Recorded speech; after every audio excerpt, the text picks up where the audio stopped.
ಶ್ರೀ ಗುರುಭ್ಯೋ ನಮಃ. ಹರಿ ಓಂ.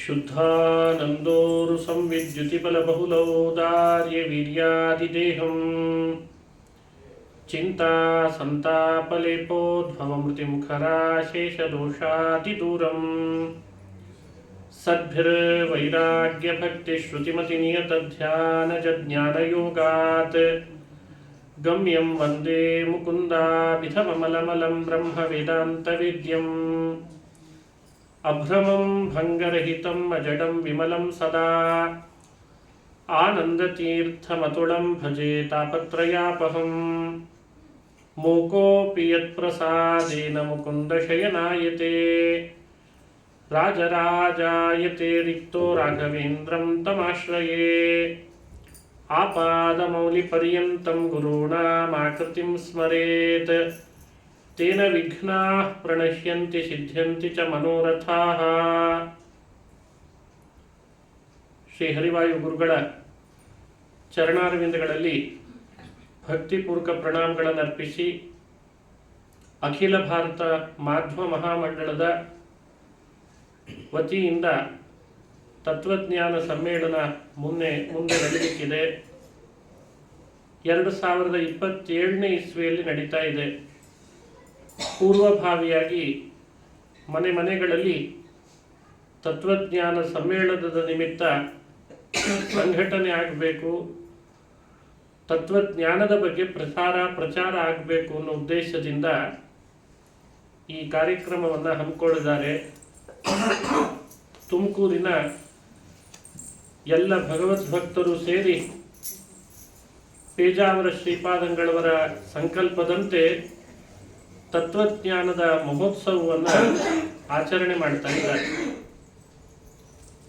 ಪೂರ್ವಭಾವಿ ಜ್ಞಾನ ಕಾರ್ಯ ಅಂದಾಗ ಅದರಲ್ಲಿ ಶ್ರೀಕೃಷ್ಣನ ಕಥೆ, ಮನೆಗಳಲ್ಲಿ ಕೃಷ್ಣನ ಕಥೆ ಚೆನ್ನಾಗಿ ಎಲ್ರಿಗೂ ತಲುಪಬೇಕು, ಅದರ ಸ್ಮರಣೆ ಆಗಬೇಕು, ಕೃಷ್ಣನ ಸ್ಮರಣೆ ಅನ್ನೋ ಉದ್ದೇಶ. ಹಾಗಾಗಿ ಕೃಷ್ಣನ ಕಥೆಯನ್ನು ಸಂದೇಶಗಳೊಂದಿಗೆ ಹಂಚಿಕೊಳ್ತಾ ಇದ್ದೇನೆ. ಇವತ್ತು ಇಂಗ್ಲಿಷ್ನವರ ಪ್ರಕಾರ ಫ್ರೆಂಡ್ಶಿಪ್ ಡೇ ಅಂತ ಹೆಸರಿದೆ, ಗೆಳೆತನದ ದಿನ ಅಂತ.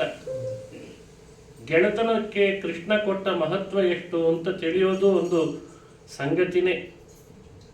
ನಾವೇನು ಇಂಗ್ಲಿಷನ್ನೇ ಫಾಲೋ ಮಾಡಬೇಕು ಅಂತಲ್ಲ, ಗೆಳೆತನ ಅಂತ ಅನ್ನೋ ಹೆಸರಿನಲ್ಲಿ ಒಂದು ಸ್ಮರಣೆ ತಂದುಕೊಂಡ್ರೆ ತಪ್ಪೇನಿಲ್ಲ ಅಂತ. ಕೃಷ್ಣನಿಗೆ ಅರ್ಜುನ ಒಬ್ಬ ಸ್ನೇಹಿತ, ಅರ್ಜುನನಿಗೂ ಕೃಷ್ಣನೂ ಸ್ನೇಹಿತ. ನೋಡಿದ್ರೆ ಸಂಬಂಧಿಗಳೇ ಆಗಬೇಕು, ಆದರೂ ಸಖ ಅಂತ ಕರೆದತ್ತಿದೆ. ಹಾಗೆ ಕೃಷ್ಣ ಇನ್ನೊಬ್ಬ ಸ್ನೇಹಿತನನ್ನ ಬಹಳ ಪ್ರೀತಿಸ್ತಿದ್ದ ಅಂತ ತಿಳಿದು ಬರ್ತದೆ. ಕುಚೇಲ ಅಂತ ಕೃಷ್ಣನ ಸ್ನೇಹಿತನ ಕಥೆ. ಕುಚೇಲೋಪಾಖ್ಯಾನ ಅಂತ ಭಾಗವತದಲ್ಲಿ ಬರ್ತದೆ. ಅವಂತಿಪುರದಲ್ಲಿ ಕುಚೇಲ ವಾಸ ಮಾಡ್ತಾ ಇದ್ದ. ಕಡುಬಡವ, ಅವನಿಗೆ ತಿನ್ಲಿಕ್ಕಿರಲಿಲ್ಲ, ಒಳ್ಳೆ ಮನೆ ಅಂತ ಇರಲಿಲ್ಲ, ವಾಸಸ್ಥಾನ ಸರಿ ಇರಲಿಲ್ಲ, ಉಡ್ಲಿಕ್ಕೆ ಸರಿಯಾದ ಬಟ್ಟೆ ಇರಲಿಲ್ಲ, ಅಷ್ಟು ಬಡತನ ಇತ್ತಂತೆ. ಆದರೆ ಚೆನ್ನಾಗಿ ಅಧ್ಯಯನ ಮಾಡಿದ್ದ ಕೃಷ್ಣನೊಟ್ಟಿಗೆ. ಸಾಂದೀಪಿನಿ ಗುರುಕುಲದಲ್ಲಿ ವಾಸ ಮಾಡಿಕೊಂಡಿದ್ರಂತೆ ಕೃಷ್ಣ ಹಾಗೂ ಕುಚೇಲ ಇಬ್ರು ವಾಸ ಮಾಡಿ ದಿನಗಟ್ಟಲೆ ಕಳೆದಿದ್ದಾರೆ, ಜೊತೆಯಲ್ಲಿ ಬಹಳ ದಿನ ಕಳೆದಿದ್ದಾರೆ. ಆಮೇಲೆ ಕೃಷ್ಣ ಗುರುಕುಲ ವಾಸ ಮುಗಿಸ್ಕೊಂಡು ದ್ವಾರಕಾಪಟ್ಟಣ ನಿರ್ಮಾಣ ಮಾಡಿ ಯಾದವರ ಜೊತೆಗೆ ವಾಸ ಮಾಡ್ಲಿಕ್ಕೆ ಪ್ರಾರಂಭ ಮಾಡಿದ್ದ. ಈತ ತನ್ನ ಮನೆಯಲ್ಲೇ ಇದ್ದ ಅವಂತಿಯಲ್ಲಿ. ಬಡತನ ಅಂದ್ರೆ ಬಡತನ, ತಡಿಲಿಕ್ಕಾಗದಷ್ಟು ಬಡತನ. ಒಮ್ಮೊಮ್ಮೆ ಬಡತನ ಬಂದ್ರೆ ಮನುಷ್ಯನಿಗೆ ಹಾಗೆ ಬರ್ತದೆ ಅಂತ ಕೇಳ್ತೇವೆ. ಯಾವ ಡಬ್ಬಿ ತೆಗೆದು ನೋಡಿದ್ರು ಮಕ್ಕಳೇ ಇರ್ತಿದ್ರಂತೆ ಪಾಪ. ಯಾಕೆ ಅಂದ್ರೆ ಆ ಮಕ್ಕಳಿಗೆ ಹಾಕ್ಲಿಕ್ಕೆ ಬಟ್ಟೆ ಇಲ್ಲ, ಅವು ಡಬ್ಬಿಗಳಲ್ಲೇ ವಾಸ ಮಾಡ್ತಿದ್ವು ಅಂತ. ಮಕ್ಕಳು ಜಾಸ್ತಿ, ಬಡತನ ಕಿಚ್ಚಿ ತಿಂತಿದೆ, ಉಣ್ಲಿಕ್ಕಿಲ್ಲ. ಈ ಸ್ಥಿತಿ ಕುಚೇಲ ಅನುಭವಿಸ್ತಾ ಇದ್ದಾರೆ. ಹೆಂಡತಿ ದಿನ ಹೇಳ್ತಿದ್ಲಂತೆ, ಎಲ್ಲೆಲ್ಲಿ ಕೃಷ್ಣನ ಕಥೆ ಕೇಳ್ತೀರಿ, ಕೃಷ್ಣನ ಮಹಿಮೆ ಕೇಳ್ತೀರಿ, ಆ ಕೃಷ್ಣನನ್ನ ನನ್ನ ಸ್ನೇಹಿತ ಅಂತ ಹೆಮ್ಮೆಯಿಂದ ಹೇಳ್ಕೊಂಡು ಓಡಾಡ್ತಿರಲ್ಲ, ಒಂದ್ಸಲಿ ಆದರೂ ಕೃಷ್ಣನ್ ಭೇಟಿ ಆಗಿ ಬರಬಾರ್ದ ಅಂತ. ಒಂದ್ಸಲಿ ಹೋಗಿ ಮಾತಾಡಿಸಿ ದ್ವಾರಕಾಧೀಶ ಅಂತ ಆಗಿದ್ದಾನೀಗ ಅವನು. ಸ್ನೇಹಿತನಿಗೆ ಏನು ಬಡತನ ಇದೆ, ಸಿರಿತನ ಇದೆ ಅಂತ ತಿಳಿದು ಅವನೇ ನಿಮಗೆ ಎಲ್ಲ ಪರಿಹಾರ ಕೊಡ್ತಾನೆ. ವಿಷ್ಣುವಿನ ಅವತಾರ ಅಂತ ಪ್ರಸಿದ್ಧಿ ಇದೆ ಅವನ ಬಗ್ಗೆ. ಎಲ್ಲರ ಅಭೀಷ್ಟ ಪೂರೈಸುವವನು. ಯಾಕೆ ಹೋಗಬಾರ್ದು ಕೃಷ್ಣನ ಭೇಟಿಗೆ, ಸ್ನೇಹಿತನ ಭೇಟಿಗೆ ಹೋಗ್ಲಿಕ್ಕೆ ಏನಂತೆ ನಿಮಗೆ ಅಂತ ಬೈತಿದ್ಲಂತೆ. ಬಹಳ ಬಾರಿ ಹೇಳಿದ್ರು ಬುದ್ಧಿ ಬಂದಿರಲಿಲ್ಲ. ಯಾವಾಗಲೂ ಒಮ್ಮೆ ಅಂತೂ ಬುದ್ಧಿಗೆ ಬಡಿತು. ಕೆಲವರಿಗೆ ಯಾವಾಗಲೂ ಹಾಗೆ, ದೇವರ ದರ್ಶನಕ್ಕೆ, ತೀರ್ಥಯಾತ್ರೆಗೆ, ದೇವಸ್ಥಾನಗಳಿಗೆ, ದೊಡ್ಡವರ ಭೇಟಿಗೆ ಕೂಡಲೇ ಹೋಗಬೇಕು ಅಂತ ನಿರ್ಧಾರ ಮಾಡಲ್ಲ. ಕೆಲವೊಮ್ಮೆ ಪಿಕ್ನಿಕ್ಗೆ ಹೋಗ್ಬೇಕು ಅಂದ್ರೆ ಕೂಡಲೇ ನಿರ್ಧಾರ ಮಾಡಿರ್ತಾರೆ. ಲಾಸ್ಟ್ ವೀಕ್ ಮಾಡಿದ್ದೆ, ಈ ವೀಕ್ ಆಗಲೇ ಹೊರಟು ಬಂದೇ ಬಿಟ್ಟೆ ಅಂತಾರೆ. ಅದೇನೋ ಹಾಗೆ ಮನುಷ್ಯನ ಮನಸ್ಥಿತಿ ಹಾಗೆ. ಕುಚೇಲನಿಗೆ ದೇವ್ರ ದರ್ಶನಕ್ಕೆ ಹಿಂದೇಟ್ ಹಾಕ್ತಾ ಇದ್ದ. ಒಂದ್ಸಲಿ ಅವಳ ಹೆಂಡತಿ ಹೇಳಿ ಹೇಳಿ ಕೊನೆಗೆ ಒಂದ್ಸಲಿ ಬುದ್ಧಿ ಬಂತು. ಇವತ್ತು ಕೃಷ್ಣನ ದರ್ಶನ ಮಾಡೋಣ ಅಂತ ಅನಿಸಿದೆ. ಬಹುಶಃ ಅದು ಫ್ರೆಂಡ್ಶಿಪ್ ಡೇನೇ ಇರಬೇಕೇನೋ ಅಂತ ನನಗನ್ನಿಸ್ತದೆ.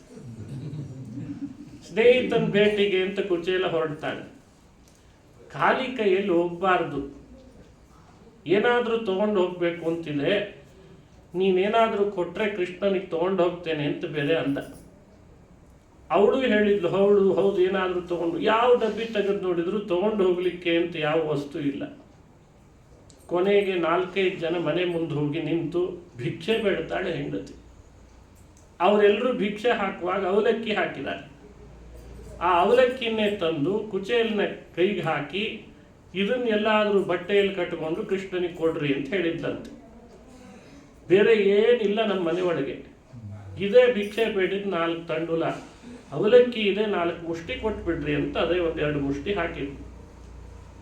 ಆ ಮುಷ್ಟಿ ಅವಲಕ್ಕಿ ಕಟ್ಟಿಕೊಂಡು ಕುಚೇಲ ತನ್ನೂರಿನಿಂದ ದ್ವಾರಕಾಪಟ್ಟಣಕ್ಕೆ ಅಂತ ಹೊರಟ. ಸರ್ವಜ್ಞ, ಸರ್ವೇಶ್ವರ, ಸರ್ವಾಂತರ್ಯಾಮಿ, ಭಕ್ತವತ್ಸಲ, ಭಕ್ತಾಪರಾಧ ಸಹಿಷ್ಣು ಶ್ರೀಕೃಷ್ಣನಿಗೆ ಕುಚೇಲ ಇವತ್ತು ಬರ್ತಾನೆ ಅಂತ ಮೊದಲೇ ಗೊತ್ತಿತ್ತು. ದ್ವಾರಪಾಲಕನಿಗೆ ಹೇಳಿಟ್ಟಿದ್ದಂತೆ, ನನ್ನ ಸ್ನೇಹಿತ ಬರ್ತಿದ್ದಾನೆ, ತಡಿಬೇಡ ಅವನ್ನ ಅಂತ. ಕೃಷ್ಣ ಅವತ್ತು ಭಾರಿ ಸಂಭ್ರಮ ಪಡ್ತಿದ್ದಾನೆ ಮನೆ ಒಳಗೆ, ನನ್ನ ಸ್ನೇಹಿತ ಬರ್ಲಿಕ್ಕಿದ್ದಾನೆ ಇವತ್ತು ಅಂತ. ಹಾಗಾಗಿ ಎಲ್ಲರೂ ಸಂಭ್ರಮ ಪಡ್ತಿರೋ ಕೃಷ್ಣನ್ ನೋಡಿ ಆಶ್ಚರ್ಯ ಪಡ್ತಿದ್ರು. ಏನು ಕೃಷ್ಣ ಇಷ್ಟು ಸ್ನೇಹಿತನ ಬಗ್ಗೆ ಅಂತ. ನಾವು ನೋಡ್ಬೇಕವನ್ನ, ಕೃಷ್ಣನಿಗೆ ಸ್ನೇಹಿತ ಅಂದ್ರೆ ಹೇಗಿರ್ಬಲ್ಲ ಅಂತ. ಸರಿ ಅಂತ ಕುಚೇಲ ಬಡಬಡಕ್ಲ ದೇಹ, ಮೈ ತುಂಬ ಬಟ್ಟೆ ಹಾಕೊಳ್ಳಿಕ್ಕೆ ಇರಲಿಲ್ಲ ಅವನಿಗೆ, ಬರೀ ಮೂಳೆಗಳೇ ಕಾಣ್ತಿತ್ತಂತೆ. ಬಂದ, ಕೃಷ್ಣನ ದರ್ಶನಕ್ಕೆ ಬಂದ. ಇನ್ನು ಮಹಾದ್ವಾರದಲ್ಲಿ ಇದ್ದಾನೆ. ಮಹಡಿಯಲ್ಲಿ ನಿಂತ ಕೃಷ್ಣ ಕೆಳಗಿಳಿದು ಬಂದು ರಸ್ತೆಯಲ್ಲೇ ಅವನನ್ನು ಗಟ್ಟಿ ಆಲಿಂಗಿಸ್ಕೊಂಡ್ರೆ ದ್ವಾರಪಾಲಕನಿಗೆ ಆಶ್ಚರ್ಯ ಆಗಿಬಿಡ್ತಂತೆ. ಎಂದೂ ಈ ಕೃಷ್ಣ ರಸ್ತೆಯಲ್ಲಿ ನಿಂತು ಒಬ್ಬರನ್ನ ಆಲಿಂಗಿಸ್ಕೊಂಡದ್ದು ಅಂತ ಇರಲಿಲ್ಲ. ಇವ್ರು ಯಾರೋ ಏನೋ ದೊಡ್ಡ ವ್ಯಕ್ತಿನೇ ಇರಬೇಕು ಅಂತ ಅಂದ್ಕೊಂಡ ಪಾಪ ದ್ವಾರಪಾಲಕ. ಸರಿ, ಅವನ ಹೆಗಲ ಮೇಲೆ ಕೈ ಹಾಕ್ಕೊಂಡು ಮನೆ ಒಳಗೆ ಕರ್ಕೊಂಡು ಬಂದ. ತಾನು ಕೂಡೋ ಉಯ್ಯಾಲೆ ಮೇಲೆ ಕೃಷ್ಣ ಕುಚೇಲನನ್ನು ಕೂಡಿಸಿದ. ಅರಮನೆ, ಕೃಷ್ಣನ ಅರಮನೆ ಎಲ್ಲ ಕಡೆ ಪರಿಚಯಿಸಿದ.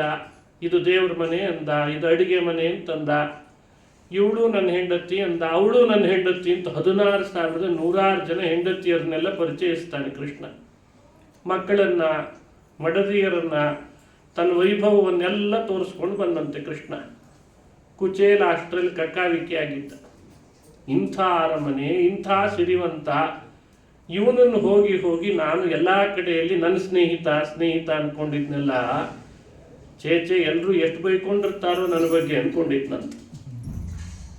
ಸರಿ, ಕುಚೇಲನಿಗೆ ಆ ವೈಭವ ಎಲ್ಲ ನೋಡಿ ಕೃಷ್ಣ ಮಾಡ್ತಿದ್ದ ಆದರ, ಅತಿಶಯಿತವಾದ ಪ್ರೀತಿ, ಅವನ ಹೆಗಲ ಮೇಲೆ ಇವನು ಹೆಗಲು ಹಾಕಿದ್ದು ಏನು, ಬಾಬಾ ಅಂತ ಹತ್ತಿರದಲ್ಲಿ ಕೂಡಿಸ್ಕೊಂಡದ್ದೇನು, ಎಂದೂ ಅಂಥ ಮಂಚ ನೋಡಿಲ್ಲ, ತೂಗುಯಾಲೆ ನೋಡಿಲ್ಲ, ರತ್ನಗಂಬಳಿ ನೋಡಲಿಲ್ಲ ಆತ. ಎಲ್ಲ ಅನುಭವಿಸ್ತಾ ಇದ್ದಾನೆ ಕುಚೇಲ. ಅದನ್ನು ಅವನಿಗೆ ಸಂಕೋಚ ಆಗ್ತಾ ಇದೆ ಕುಚೇಲನಿಗೆ.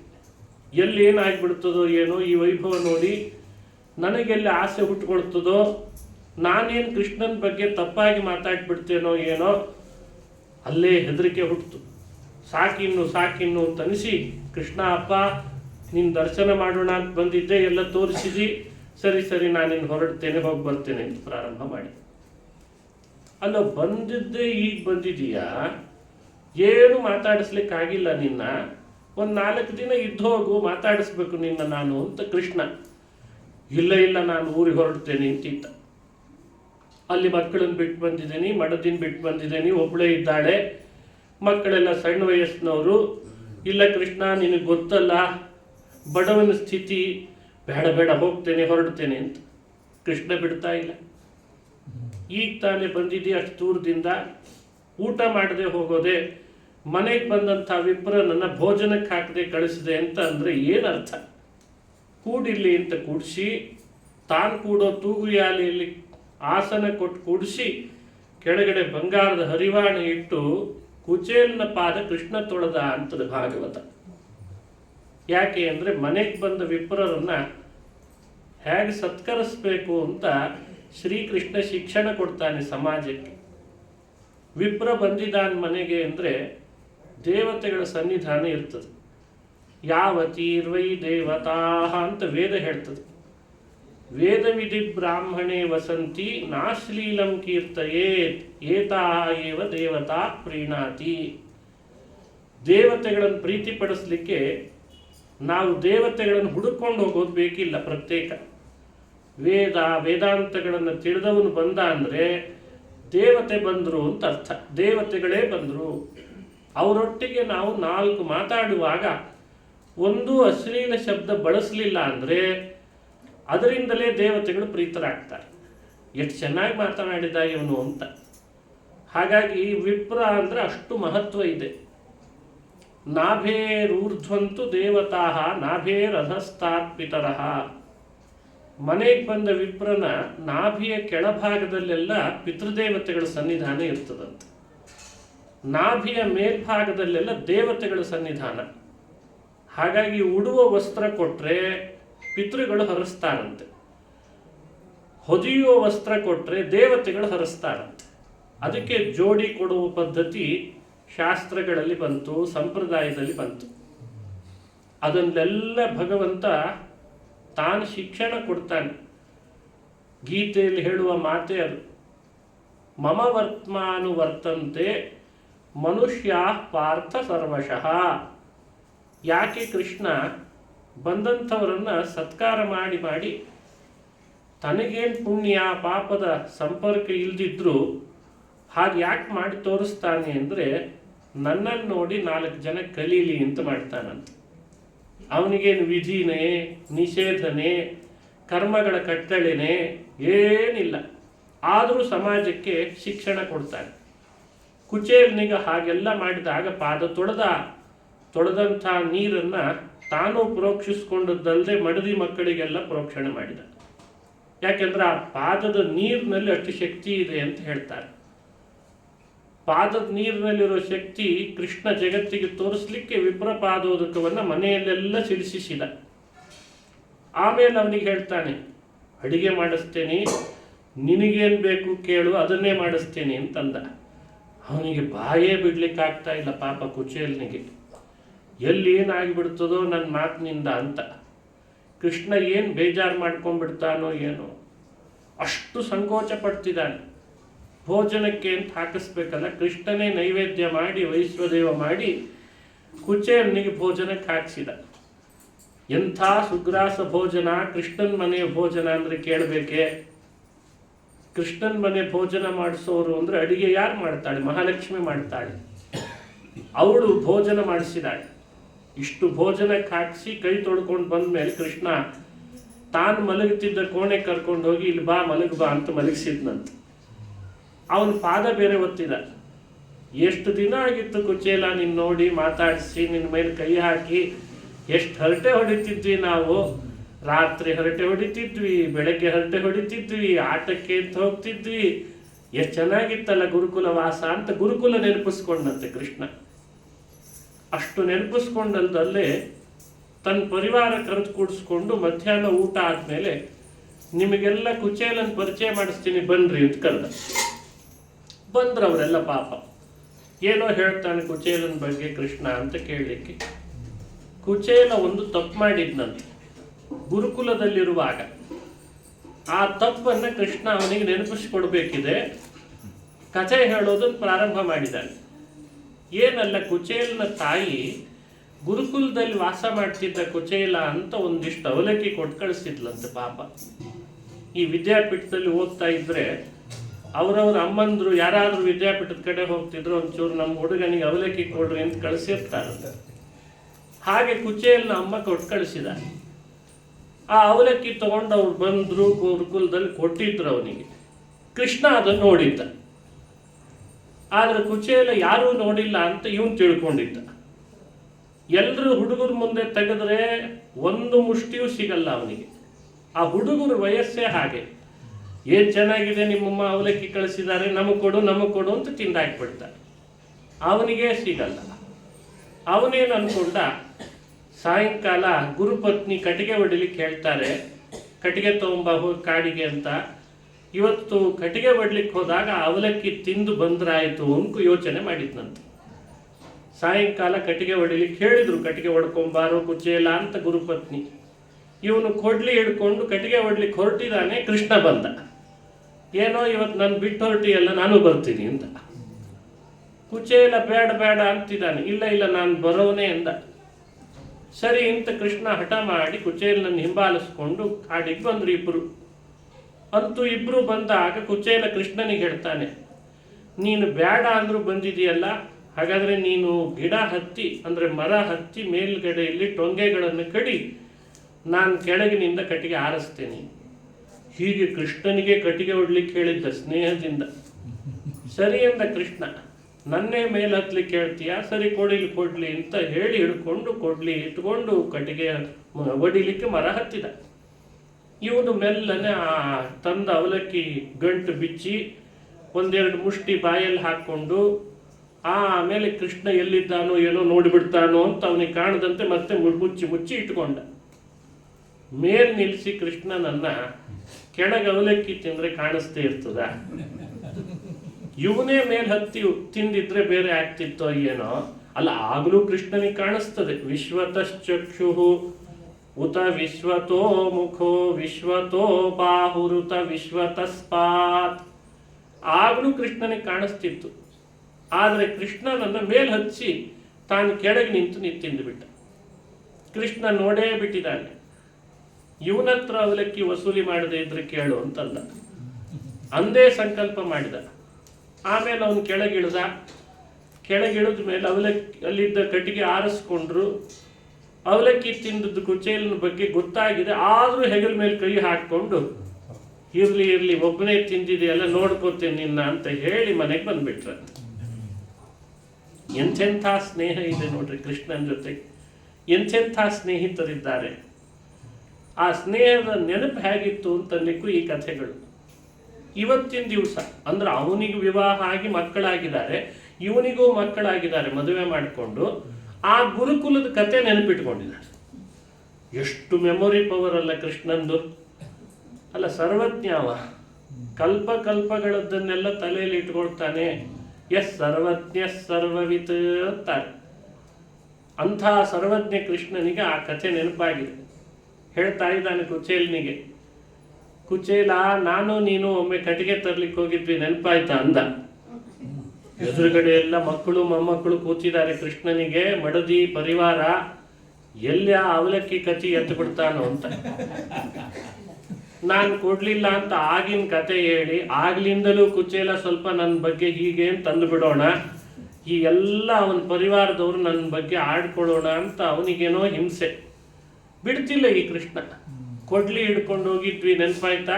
ಅದೇ ನೀನು ನನ್ನನ್ನು ಮೇಲೆ ಕಳಿಸಿ ಹೊಡಿಲಿಕ್ಕೆ ಹೇಳಿದ್ದಿ, ನೀನು ಕೆಳಗಡೆ ನಿಂತು ಆರಿಸ್ತೀನಿ ಅಂದಿದ್ದೆಲ್ಲ ಅಂತ ಇದು ಬೇರೆ ಅಂತ. ಮುಗೀತೀನಿ ಕತೆ ಅನ್ಕೊಂಡ ಕುಚೇಲ. ಕೃಷ್ಣನ್ ತೊಡೆ ಬೇರೆ ಗಟ್ಟಿ ಹಿಡಿದ್ಬಿಟ್ಟ ಆಗ್ಲೇನೆ. ಕೃಷ್ಣ, ಅದು ಬೇಡ, ಆ ಕತೆ ಬೇಡ, ಬೇರೆ ಏನಾದರೂ ಹೇಳು ಅಂತ. ಸುಮ್ಮನೆ ಇರ, ನಿನ್ಗೆ ಗೊತ್ತಾಗಲ್ಲ ಅಂತಂದ. ಮತ್ತೆ ನಾನು ಮೇಲ್ಗಡೆ ನಿಂತು ಕಟ್ಟಿಗೆ ಒಡೆದೇ ಅಂತಂದ. ಮುಗಿದೇ ಹೋಯ್ತು ಕುಚೇಲ. ಅಲ್ಲೇ ಮೈಯಲ್ಲೆಲ್ಲ ಬೆವರು ಬಂದೇ ಬಿಟ್ಟಿತ್ತು. ಅಷ್ಟರಲ್ಲಿ ಕೃಷ್ಣ ಬದಲಾಯಿಸ್ಬಿಟ್ಟ ಕಥೆ. ಮಳೆ ಬಂದ್ಬಿಡ್ತು ಜೋರಾಗಿ. ಓಡಿ ಬಂದ್ವಿ ನಾವೆಲ್ಲ ಗುರುಕುಲಕ್ಕೆ ಅಂತ ಅಂದ್ಬಿಟ್ಟು. ಕೂತವ್ರಿಗೇನು ಅರ್ಥ ಆಗಲಿಲ್ಲ. ಪಾಪ ಕೇಳ್ತಿದ್ದವ್ರು ಪಾಪ ಅವ್ರು ಯಾರು ಸುಮ್ಮನೆ ಏನೋ ಹೇಳ್ತಿದ್ದ ಕತೆ, ಮಳೆ ಬಂತು ಅಂತ ಅಂದ್ಬಿಟ್ಟ ಅಂತ ಸುಮ್ಮನಾದ್ರು. ಒಬ್ಬನಿಗೇ ಗೊತ್ತಿದೆ ಕುಚೇಲನಿಗೆ ಮಾತ್ರ ಏನಾಯಿತು ಅಂತ. ಆದರೆ ಮರ್ಯಾದೆ ತೆಗಿಲಿಲ್ಲ ಅಷ್ಟು ಜನರ ಮುಂದೆ. ಇದೇ ಕೃಷ್ಣನ ಮಹಿಮೆ. ಅಮಾನಿ ಮಾನದೋ ವಿಷ್ಣು, ಅಮಾನಿ ಮಾನದಃ ಅಂತ ವಿಷ್ಣು ಸಹಸ್ರನಾಮದಲ್ಲಿ ವಿಷ್ಣುವಿಗೆ ಮಾನದ ಅಂತ ಒಂದು ನಾಮ. ಮಾನ ಅಂದರೆ ಗೌರವ. ಭಗವಂತ ತನ್ನ ಭಕ್ತರಿಗೆ ಯಾರ ಮನೆಯಲ್ಲಿ ಯಾವಾಗ ಹೇಗೆ ಗೌರವ ಕೊಡಿಸ್ಬೇಕು ಅಂತ ಚೆನ್ನಾಗಿ ಗೊತ್ತಿದೆ ಅಂತ. ಅದಕ್ಕೆ ಅವನಿಗೆ ಮಾನದ, ಮಾನಂ ದದಾತಿ ಸ್ವಭಕ್ತಾಯ ಇತಿ ಮಾನದ. ತನ್ನ ಭಕ್ತರಿಗೆ ಸಮಯ ಸಮಯಕ್ಕೆ ಗೌರವವನ್ನು ಕೊಡಿಸೋನು, ಕಳಿಯೋನಲ್ಲ. ಮಾನ ಕಳಿಯೋರ ಸಂಖ್ಯೆ ಜಾಸ್ತಿ ಇದೆ ಇಲ್ಲಿ ಅಂತ ಗೊತ್ತವನಿಗೆ. ಯಾರನ್ನು ಮೇಲ್ ಬರ್ಲಿಕ್ಕೆ ಬಿಡಲ್ಲ ಸಮಾಜದಲ್ಲಿ. ಒಬ್ಬ ಮೇಲ್ ಹೋಗ್ತಾನೆ ಅಂದ್ರೆ ಕಾಲು ಹಿಡಿತಾರೆ ಎಳಿತಾರೆ. ಆದರೆ ದೇವ್ರು ಮಾತ್ರ ಹಾಗಲ್ಲ, ಕೈ ಹಿಡಿತಾನೆ ಎತ್ತಾನಂತೆ. ನಾನು ಕಾಲು ಹಿಡಿದು ಎಳೆಯೋನಲ್ಲ, ನಾನು ಕೈ ಹಿಡಿದು ಎತ್ತೋನು. ನಾನು ಮಾನ ಕಳಿಯೋನಲ್ಲ, ಮಾನ ಕೊಡುವವನು ಕೊಡಿಸೋವನು ಅಂತ ತೋರಿಸ್ಬೇಕಲ್ಲ. ಹಾಗೆ ಕುಚೇಲನಿಗೆ ಮಾನ ಕಡಿಲಿಲ್ಲ, ಮತ್ತಷ್ಟು ಗೌರವ ಹೆಚ್ಚಿಸುವಂತೆ ಮಾಡಿದ. ಅಷ್ಟರಲ್ಲಿ ಕುಚೇಲನಿಗೆ ಇನ್ನೇನೇನೋ ಕತೆ ಬರೋಣ, ಅದೆಲ್ಲ ನನ್ನ ಚರಿತ್ರೆ ಎಲ್ಲ ಬಯಲಾಗೋಣ, ಬ್ಯಾಡ ಬಿಡೋ ಮಾರಾಯ ಅಂತ ಹೋಗಿ ಬರ್ತೇನೆ ಕೃಷ್ಣ, ಊಟ ಆಯಿತು, ಇನ್ನು ಬಾಳೊತ್ತು ಬೇಡ, ಸೂರ್ಯ ಅಸ್ತ ಆಗೋಷ್ಟರಲ್ಲಿ ಮನೆ ಸೇರ್ಕೊಂಡ್ಬಿಡ್ತೇನೆ, ಕತ್ಲಾಗುವಷ್ಟರಲ್ಲಿ ಅಂತ ಹೊರಡ್ತೇನೆ ಅಂತ ಅಂದ. ಬಂದಾಗಿಂದ ಹೊರಡ್ತೇನೆ ಅಂತಿದ್ದೆ ಕುಚೇಲ. ನಾನು ಕೇಳಬೇಕು ಅಂತಿದ್ದೆ, ನೀನು ಹೇಳ್ತಾ ಇಲ್ಲ. ಅಲ್ಲಿದು ಇಲ್ಲಿ ತನಕ ಬರುವಾಗ ಬರಿಗೈಯಲ್ಲಿ ಬಂದ್ಯಾ ಅಥವಾ ಏನಾದರೂ ತಂದ್ಯಾ ಅಂತ ಕೇಳಿಬಿಟ್ಟು. ಈತ ಕೊಡಬೇಕು ಅಂದ್ಕೊಂಡೇ ಬಂದಿದ್ದ. ಆ ಮಹಡಿ, ಆ ಮಹಲುಗಳು, ಎಂಥೆಂಥ ತೊಲೆಗಳು, ಆ ವೈಭವ, ಬಂಗಾರ, ರತ್ನಗಂಬಳಿ, ತೂಗುಯಾಲೆ, ಇವನ್ನೆಲ್ಲ ನೋಡಿ ಅವನ ಅವಲಕ್ಕಿ ಗಂಟನ್ನು ಮೊದಲು ಒಂದು ಕಡೆ ಕಟ್ಕೊಂಡಿದ್ದ, ಅದನ್ನು ಮತ್ತಷ್ಟು ಬಿಗಿದ್ಕೊಂಡಂತೆ. ಯಾಕಂದ್ರೆ ಈ ಅವಲಕ್ಕಿ ಕೃಷ್ಣನ ಬಾಯಿಗೆ ಹಾಕೋಣ, ಅವನೇನೋ ಕೃಷ್ಣ ಕುಚೇಲ ತಂದುಕೊಟ್ಟ ಅಂತ ಬಾಯಲ್ಲಿ ಅಗಿಲಿಕ್ಕೆ ಹೋಗೋಣ, ಅದರೊಳಗೇನೋ ಕಲ್ಲು ಗಿಲ್ಲು ಸಿಗುರು ಬರೋಣ, ಕೃಷ್ಣ ಅದನ್ನೇ ನೋಡಿ ಕಣ್ ಕೆಂಪಾಣ, ಯಾಕೆ ಬೇಕಪ್ಪ ಅಂತ ಅವನಿಗೆ ಅದು ಸಂಕೋಚ ಆಗಿ ಬೇಡ ಇದು ಅಂತ ಅದನ್ನ ಟೊಂಕದಲ್ಲಿ ಸಿಗಿಸ್ತಿದ್ದ. ಕೃಷ್ಣನೇ ಕೇಳಿದ ಆಗಲೂ ಕುಚೇಲನಿಗೆ ಕೊಡ್ಲಿಕ್ಕೆ ಮನಸ್ಸು ಬರ್ತಿಲ್ಲ. ಅಲ್ಲ, ನೀನೇನೋ ಬಂದು ನಿಜ ಆಯ್ತು ಬರಿಗೈಯಲ್ಲಿ, ನಿಮ್ಮ ಮನೆ ಒಳಗಾದರೂ ಸ್ವಲ್ಪ ಯೋಚನೆ ಬಂದಿರಬೇಕಲ್ಲ, ನನಗೇನಾದರೂ ಕೊಟ್ಟು ಕಳಿಸ್ಬೇಕು ಅಂತಂದ. ಆಗಲೂ ಕುಚೇಲ ತೆಗಿತಾ ಇಲ್ಲ. ಆಗ ಕೃಷ್ಣ ಇನ್ನೀತ ತೆಗಿಯಲ್ಲ ಅಂತ ಅರ್ಥ ಆಗಿ, ಅವತ್ತು ನಾನೇ ಸಂಕಲ್ಪ ಮಾಡಿದ್ದೆ ಇವನ ಕಡೆಯಿಂದ ಅವಲಕ್ಕಿ ಇಸ್ಕೊಳ್ತೇನೆ ಅಂತ, ಇನ್ನು ತಡ ಮಾಡೋದು ಬೇಡ ಅಂತ ತಾನೇ ಟೊಂಕೆ ಕೈ ಹಾಕಿಬಿಟ್ಟಂತೆ. ಒಪ್ಪಿಡಿ ಅವಲಕ್ಕಿಯ ತಂದವನಿಗೆ, ಆ ಅವಲಕ್ಕಿ ಚೀಲಕ್ಕೆ ಕೈ ಹಾಕಿ ಗಂಟಿಗೆ ನೋಡ್ತಿದ್ದೇನೆ, ಗಂಟು ಹಾಗೆ ಇಟ್ಕೊಂಡಿಯಲ್ಲ, ತೆಗಿಯೋದನ್ನ ಅಂತ ಗಂಟು ಬಿಚ್ಚಿ, ತಾನು ಕೈ ಹಾಕಿ ಗಂಟು ಬಿಚ್ಚಿ ಒಂದು ಮುಷ್ಟಿ ತಗೊಂಡು ಬಾಯಲ್ಲಿ ಹಾಕ್ಕೊಂಡು ಚೆನ್ನಾಗಿ ಅಗಿತಾನಂತೆ. ರುಚಿಯಾಗಿದೆ ನೋಡು, ಎಂಥ ರುಚಿ, ಎಷ್ಟು ಉಪ್ಪು, ಎಷ್ಟು ಖಾರ, ಎಷ್ಟು ಚೆನ್ನಾಗಿ ಮಾಡಿದಾಳೆ ಕುಚೇಲನ ಹೆಂಡತಿ. ಬಾಯಿಲ್ ರುಕ್ಮಿಣಿ, ನೀನು ಹೀಗೆ ಕಲಿಸ್ತೀಯೋ ಇಲ್ಲೋ ಮನೆಯೊಳಗೆ ನೋಡು, ಒಂದ್ಸಲಿ ಕಲ್ಕೋ ಅಂತ ಅವಳು ಬಾಯಲ್ಲಿ ಬೇರೆ ಅವಲಕ್ಕಿ ಹಾಕಿಬಿಟ್ಟ. ಶ್ರೀಮಂತಿಕೆ ಬರಬೇಕಾದ್ರೆ ಲಕ್ಷ್ಮಿಯ ಕಟಾಕ್ಷ ಬೇಕು ಅಂತ ತೋರಿಸೋ ಹಾಗೆ ರುಕ್ಮಿಣಿಯ ಬಾಯಲ್ಲಿ ಅವಲಕ್ಕಿ ಹಾಕಿ ಮೊದಲು ಒಂದು ಮುಷ್ಟಿ ತಾನು ಬಾಯಲ್ಲಿ ತಿಂದು, ಎಷ್ಟು ರುಚಿಯಾಗಿದೆ, ಮತ್ತೊಂದು ಸಲ ಏನಾದರೂ ಮಾಡಿದ್ರೆ ನಂಗೆ ಕೊಟ್ಟು ಕಳಿಸು ಅಂತ ಬೇರೆ ಹೇಳಿದ್ನಂತೆ ಕೃಷ್ಣ. ಇದು ಸಖ್ಯ ಅಂದರೆ. ಆಮೇಲೆ ಕೃಷ್ಣ ಮತ್ತೊಂದು ಮುಷ್ಟಿ ತಗೊಂಡಾಗ ರುಕ್ಮಿಣಿ ಈಗ ಇಷ್ಟು ಸಾಕು ಅಂತ ತಡಿತಾಳೆ. ಅಷ್ಟರಲ್ಲಿ ಕೃಷ್ಣ ಅದನ್ನು ಹಾಗೇ ಸರಿಸಿದ. ಕುಚೇಲ, ನಾನು ಸಾಕಿನ್ನು ಹೊರಡ್ತೇನೆ ಕೃಷ್ಣ, ನೀನು ಹೇಳಿದ್ದೆಲ್ಲ ಮಾಡಿ ಆಯ್ತಲ್ಲ, ಹೊರಡ್ತೇನೆ ಅಂತಂದ. ಸರಿ ಅಂತ ಅವನಿಗೆ ತಾಂಬೂಲ ಕೊಟ್ಟು ಮನೆಯ ಹೊರಗೆ ಮಹಾದ್ವಾರದಿಂದ ಬಂದು ಬಹುದೂರ ತನಕ ಕುಚೇಲ ಹೋಗ್ತಾನೆ ಎಂದಾಗ ಕೃಷ್ಣ ದ್ವಾರದಲ್ಲೇ ನಿಂತ್ಕೊಂಡು ನೋಡ್ತಿದ್ದಂತೆ. ಎಲ್ಲಿವರೆಗೂ ಕುಚೇಲ ಕಾಣಿಸ್ತಾನೆ ಅಲ್ಲಿವರೆಗೂ ಕೃಷ್ಣ ನೋಡಿದಾನೆ ಅಂತಿದೆ. ಎಲ್ಲಿವರೆಗೂ ಕೃಷ್ಣ ಕಾಣಿಸ್ತಾನೆ ಅಲ್ಲಿವರೆಗೂ ಕುಚೇಲ ಹಿಂತಿರುಗಿ ನೋಡ್ತಿದ್ದ. ಕೃಷ್ಣನ ದರ್ಶನ ಅಷ್ಟು ಅದ್ಭುತ, ಅದು ಅವನ ಆಕರ್ಷಣೆ ಹಾಗಿತ್ತು. ಹೋಗ್ತಿದ್ದಾನೆ ಮುಂದೆ, ಮತ್ತೆ ಹಿಂತಿರುಗ್ತಾನೆ, ಮತ್ತೆ ಮುಂದೆ ಹೋಗ್ತಾನೆ, ಹಿಂತಿರುಗ್ತಾನೆ ಕುಚೇಲ. ಮಸುಕ್ ಆದ್ಮೇಲೆ ಇನ್ನು ಕೃಷ್ಣ ಕಾಣಲ್ಲ ಅಂತ ಅನಿಸಿದ ಕೂಡಲೇ ತನ್ನ ಊರಿನ ದಾರಿ ಹಿಡ್ಕೊಂಡು ಹೊರಟ. ಆಗ ಮನಸ್ಸಿನಲ್ಲಿ ಯೋಚನೆ ಪ್ರಾರಂಭ ಆಯಿತು, ಕೃಷ್ಣ ನನ್ನ ಏನೂ ಕೇಳಲೇ ಇಲ್ಲಲ್ಲ, ಹ್ಯಾಗೆ ಬದುಕು ಕಟ್ಕೊಂಡಿದ್ದಿ, ಏನು ನೀನು ಶ್ರೀಮಂತಿಕೆ, ನಿನ್ನ ಬಡತನ ಏನು, ಮಕ್ಕಳು ಎಷ್ಟು, ಅವ್ರಿಗೇನಾದರೂ ಸಹಾಯ ಬೇಕಾ ಅಂತ ಕೇಳಬೇಕಿತ್ತು. ಎಷ್ಟು ಮಾತಾಡ್ತಿದ್ದ ಮನೆಯೊಳಗೆ, ಇದೊಂದು ಮಾತು ಕೇಳಿದ್ರೆ ನಾನು ಹೇಳಿಬಿಡ್ಬೋದಾಗಿತ್ತೇನೋ, ಅಥವಾ ನಾನು ಹೇಳಲಿ ಅಂತ ಕೃಷ್ಣ ನನಗೆ ಕೇಳಲಿಲ್ವೋ ಏನೋ. ಕೆಲವೊಮ್ಮೆ ಹಾಗೂ ಆಗ್ತದೆ, ಅವನು ಬೇಕಾದರೆ ಹೇಳಲಿ ನಾವ್ಯಾಕೆ ಅಂತ ಹೀಗೆ ಕೃಷ್ಣ ಸುಮ್ಮನಿದ್ನೋ. ಅಲ್ಲಲ್ಲ, ಅವನಿಗೆ ಕೃಷ್ಣನಿಗೆ ಗೊತ್ತಾಗದಿದ್ದದ್ದು ಏನಿದೆ, ಸರ್ವಾಂತರ್ಯಾಮಿ ಭಕ್ತವತ್ಸಲಿನಿಗೆ ಗೊತ್ತಾಗದಿದ್ದದ್ದು ಇರ್ತದೆಯೇ. ನಾನು ಕೇಳಲಿ ಅಂತ ನಿರೀಕ್ಷೆ ಮಾಡೋದು ಸರಿಯಲ್ಲ, ಅವನಾಗಿ ಕೇಳಬೇಕಿತ್ತೋ ಏನೋ, ಇಲ್ಲ ನನ್ನ ಬಾಯಲ್ಲೇ ಕೇಳಬೇಕು ಅಂತ ಅಪೇಕ್ಷಿಸಿದ್ನೋ. ಏನೇ ಆಗಲಿ, ನಾನು ಕೇಳದೇ ಇದ್ದದ್ದು ಸರಿನೇ, ಅವ ನನ್ನ ಬಾಯಿಯಿಂದ ಕೇಳಿಸ್ದೇ ಇದ್ದದ್ದು ಸರಿನೇ. ನನಗೊಂದು ಲಾಭ ಇವತ್ತಾದದ್ದೇನು ಅಂದರೆ ಕೃಷ್ಣನ ದರ್ಶನನೇ ದೊಡ್ಡ ಲಾಭ ಅಂತ ಭಾವಿಸಿದ. ದೇವರ ದರ್ಶನಕ್ಕಿಂತ ದುರ್ಲಭ ಜಗತ್ತಿನಲ್ಲಿ ಯಾವುದು? ಅದೇ ಆಯಿತು ಅಂತಾದರೆ ಇನ್ಯಾವುದು ದುರ್ಲಭವಿಲ್ಲ ಅಂತಾರೆ ಶಾಸ್ತ್ರಗಳಲ್ಲಿ. ಏನೇನೋ ನೋಡಿ ಖುಷಿ ಪಡೋರಿದ್ದಾರೆ ಸಮಾಜದಲ್ಲಿ. ಎಷ್ಟು ದಿವಸದಿಂದ ನೋಡ್ಬೇಕು ಅಂದ್ಕೊಂಡಿದ್ದೆ, ಇವತ್ತು ಮೊಬೈಲ್ನಲ್ಲಿ ಸಿಕ್ತು ನೋಡಿ ಇದು ಅಂತಾರೆ. ಅದೇನು ಭಾರೀ ದೊಡ್ಡ ಕೋಟಿ ರೂಪಾಯಿ ಸಿಕ್ಕ ಹಾಗೆ ಮಾಡ್ತೀವಿ. ಅಂಥದ್ದು ಅರೇ ಜಗದೀಶ್ವರನಾದ ಶ್ರೀಹರಿಯನ್ನು ದರ್ಶನ ಮಾಡೋದೇ ದೊಡ್ಡ ಭಾಗ್ಯ. ಇವತ್ತು ನನಗೆ ಆ ಭಾಗ್ಯ ಸಿಕ್ತು, ಇಷ್ಟು ದುರ್ಲಭ ಇವತ್ತು ಸಿಕ್ತು ಅಂದರೆ ಕೃಷ್ಣ ನನ್ನ ಮೇಲೆ ಕರುಣೆ ಮಾಡಿದ್ದಾನೆ ಅಂಥೇಳಿ ಅರ್ಥ. ದೇವರ ದರ್ಶನ ಆಯಿತು ಅಂದರೆ ಸಂಸಾರದಿಂದ ಮುಕ್ತಿನೇ. ಅಂಥದ್ದು ಇವತ್ತು ಲಾಭ ಆಯ್ತಲ್ಲ, ಇದಕ್ಕಿಂತ ಬೇರೆ ಏನು ಬೇಡ ನನಗೆ ಅಂತ ಅಂದ್ಕೊಂಡು ತನ್ನ ಊರಿಗೆ ಬಂದು ಮನೆ ಅಂಗಳದ ಹತ್ರ ಬರ್ತಾನೆ. ಮನೆಯೇ ಬದಲಾವಣೆ ಆಗಿಬಿಟ್ಟಿದೆ. ಅವನು ಹಿಂದಿನ ಮನೆ ಇತ್ತಲ್ಲ, ಅದು ಪೂರ್ಣ ಬದಲಾವಣೆ. ಬಾಗಿಲು ತಟ್ಟಬೇಕು ಅಂತ ಹೋಗಿ ಬಾಗಿಲು ತಟ್ಟಲಿಕ್ಕೆ ಹೋಗ್ತಾನೆ. ನಿಧಾನ ಬಾಗಿಲು ತಟ್ಟದ, ಸಂಶಯ ನಂದೇ ಮನೆ ಹೌದೋ ಅಲ್ಲೋ ಅಂತ ಹೇಳಿ. ಸರಿ ಬಾಗಿಲು ತೆರೆದು ಹೆಂಡತಿ ಬರ್ರಿ ಬರ್ರಿ ಒಳಗೆ ಅಂತಿದ್ದಾಳೆ. ಅವಳು ಹೆಂಡತಿ ಅಲ್ಲ ಅನ್ಕೊಂಡ. ಯಾಕೆ ಅಂದ್ರೆ ಅವಳ ದೇಹದಲ್ಲಿ ವಸ್ತ್ರಗಳು ಆಭರಣ ಬೇರೆ ಬೇರೆ ಆಗಿ ಬಂದ್ಬಿಟ್ಟಿದ. ಹಳೇ ವಸ್ತ್ರ, ಅದು ಹರಿದು ಸೀರೆ ಉಟ್ಕೊಳ್ತಿದ್ಲು ಪಾಪ. ಬದಲಾವಣೆ ಆದದ್ದೇ ಇಲ್ಲ ಸೀರೆ, ಅದೇ ಬಣ್ಣದ್ದು. ಇವನಿಗೆ ಯೋಚನೆ ತಲೆ ಒಳಗೆ, ನೋಡಿದರೆ ಬದಲಾವಣೆ ಆಗಿದೆ. ಒಳ್ಳೆ ವಸ್ತ್ರ, ಒಳ್ಳೆ ಆಭರಣ, ಮಕ್ಕಳಿಗೆಲ್ಲ ಒಳ್ಳೊಳ್ಳೆ ವಸ್ತ್ರ ಬಂದಿದೆ. ಇವನಿಗೆ ಗಾಬರಿಯಾಗಿ ಕೇಳ್ದ, ನೀನು ಯಾರು ಅಂದ. ಅವಳೊಂದು ಧ್ವನಿ ತೆಗೆದ್ಲು ನೋಡಿ, ನಾನು ಅಂದ್ಲು. ನಮ್ಮನೆ ಅವಳೆ ಅಂತ. ಕೆಲವೊಮ್ಮೆ ಧ್ವನಿ ತೆಗೆದಾಗ ನೆನಪಾಗ್ತದೆ, ಅದು ಅಭ್ಯಾಸ ಇರ್ತದೆ ಅಂತ. ಅಲ್ಲ ನಿನಗ್ಯಾಕೆ ಇವೆಲ್ಲ ಬಂತು? ಅಲ್ಲ ನೀವು ಕೃಷ್ಣನ ದರ್ಶನಕ್ಕೆ ಹೋದ್ರಿ ಇವೆಲ್ಲ ಕಳಿಸಿಕೊಟ್ಟ ದೇವರು ಅಂತಲ್ಲಂತೆ. ಇದೇ ಒಪ್ಪಿಡಿ ಅವಲಕ್ಕಿಯ ಕೊಟ್ಟವನಿಗೆ ತನ್ನನ್ನೇ ಮೆಚ್ಚಿಕೊಟ್ಟ ಅನ್ನೋ ದಾಸರ ಮಾತಿನ ಅರ್ಥ. ಇದು ಭಾಗವತದ ದಶಮಸ್ಕಂಧದಲ್ಲಿ ಬಂದದ್ದು. ಎಲ್ಲ ಥರದ ಶ್ರೀವಂತಿಕೆ ಕೊಟ್ಟ ಕುಚೇಲನಿಗೆ ಅಂತ ಕಥೆ ಇದೆ. ಇದನ್ನು ಕೇಳಿದರೆ ಮನೆ ಒಳಗೆ ಕೃಷ್ಣ ಅವರ ಸಂಪತ್ತನ್ನು ವೃದ್ಧಿ ಮಾಡ್ತಾನೆ ಅಂತ. ಹಾಗಾಗಿ ಕೃಷ್ಣ ಕುಚೇಲನ ಸಖ್ಯದ ಕಥೆ ನಿಜವಾಗಲೂ ಭಕ್ತರಾದವರಿಗೆ ಶ್ರವಣೀಯವಾದ ಕಥೆ. ಇಂಥ ಎಷ್ಟೋ ಕಥೆಗಳು ಭಾಗವತದಲ್ಲಿ ಬರ್ತಾವೆ. ಇವತ್ತು ಈ ಕಥೆ ಕೇಳಬೇಕು ಅಂತ ವಿಶೇಷವಾಗಿ ಅನುಸಂಧಾನ ಮಾಡಬೇಕು ಅಂತ ಹೇಳಿ ಇದನ್ನು ಹೇಳಿದ್ದು. ಹೀಗೆ ಅರ್ಜುನನ ಜೊತೆಗೆ ಸಖ್ಯದಲ್ಲಿದ್ದ ಕೃಷ್ಣ. ಹಾಗಾಗಿ ಅರ್ಜುನ ಕೃಷ್ಣನನ್ನು ಸಖ ಅಂತ ಕರೆದದ್ದು ಇದೆ. ಪಾರ್ಥ ಸಖ ಅಂತ ಕೃಷ್ಣನಿಗೆ ನಾಮನೂ ಇದೆ. ಅದಕ್ಕೆ ಕುಚೇಲ ಸಖನೂ ಹೌದು, ಪಾರ್ಥ ಸಖನೂ ಹೌದು ಕೃಷ್ಣ ಅಂತ. ಯಾರ ಮನೆಯಲ್ಲಿ ಯಾವ ಥರದ ಸಮಸ್ಯೆಗಳಿದೆ ಅನ್ನೋದು ಮನೆಯಲ್ಲಿದ್ದವರಿಗಿಂತ ಚೆನ್ನಾಗಿ ದೇವರಿಗೆ ಗೊತ್ತಿರ್ತದೆ.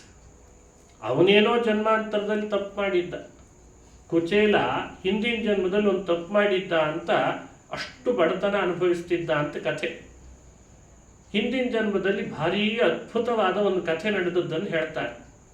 ಏನು ಕಥೆ ಅಂದರೆ ಅವನು ಭಾರಿ ಬಡವನಾಗಿದ್ದ. ಆಗಲೂ ಬಡತನ ಅಂದರೆ ಬಡತನ. ಅವ್ರ ಮನೆಯಲ್ಲಿ ತಂದೆ ಶ್ರಾದ್ದ ಬಂತು. ಶ್ರಾದ್ದ ಬಂದಾಗ ಏನಿದೆ ಅಂತ ಕೇಳಿದ ಹೆಂಡತಿಗೆ. ಇದು ಜನ್ಮಾಂತರದ ಕಥೆ. ಏನೂ ಇಲ್ಲ, ಸಾಸಿವೆ ಒಂದಿದೆ ಅಂದ್ಲಂತ. ಸಾಸಿವೆ ಇದೆನಾ, ಅದನ್ನೇ ತಗೊಂಡು ಬಾ ಅಂತ ಹೇಳಿ 4-6 ಜನ ವಿಪ್ರರನ್ನು ಮನೆಗೆ ಕರೆಸಿ ಸಾಸಿವೆಯಲ್ಲೇನೆ ಪಿಂಡ ಪ್ರದಾನ ಮಾಡಿ ಇದ್ದಂಥ ಸ್ವಲ್ಪ ಚೂರೋ ಚಾರೋ ದಕ್ಷಿಣೆ ಕೊಟ್ಟು ನಮಸ್ಕಾರ ಮಾಡಿ ಪಿತೃಗಳು ಪ್ರೀತರಾಗಲಿ ಅಂತ ಹೇಳಿದ.